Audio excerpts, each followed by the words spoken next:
فاسألوا أهل الذكر إن كنتم لا تعلمون۔ السلام علیکم ورحمۃ اللہ وبرکاتہ۔ سوال کیا گیا کہ لوگ گھر میں آئینے کے سامنے نماز پڑھتے ہیں تو کیا آئینے کے سامنے نماز پڑھنا صحیح ہے یا نہیں؟ دیکھیے، آئینے کے سامنے نماز پڑھنے کی کوئی ممانعت ہمیں کسی حدیث میں نہیں ملتی، اسی لیے آئینے کے سامنے نماز پڑھنے میں کوئی حرج نہیں ہے۔ جس طرح ہم ٹیبل کے سامنے، کرسی کے سامنے نماز پڑھ سکتے ہیں، اسی طرح ہم آئینے کے سامنے بھی نماز پڑھ سکتے ہیں، اس میں کوئی حرج نہیں ہے۔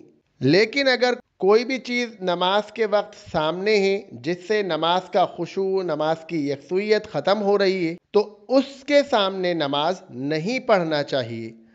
اگر آئینے کے سامنے نماز پڑھنے سے آدمی کی یکسوئیت ختم ہوتی ہے، آدمی کی نماز کا خشوع ختم ہوتا ہے، تو اس حالت کے اندر آئینے کے سامنے نماز نہیں پڑھنا چاہیے۔ اس کو اپنا عکس نظر آتا ہے، بار بار وہ رکوع سے اٹھتا ہے تو اس کو اپنا عکس نظر آ جاتا ہے، اس کی نماز ڈسٹرب ہوتی ہے، تو اس حالت کے اندر آئینے کے سامنے نماز نہیں پڑھنا چاہیے۔ لیکن اگر آدمی اپنی نگاہوں کو نیچے رکھتا ہوا نماز پڑھ رہا ہے اور اس سے اس کی نماز میں کوئی خلل نہیں آ رہا، تو اس حالت کے اندر آئینے کے سامنے نماز پڑھنے میں کوئی حرج نہیں ہے، کیونکہ اس سلسلے میں ہمیں کوئی ممانعت نہیں ملتی۔ وآخر دعوانا ان الحمد للہ رب العالمین۔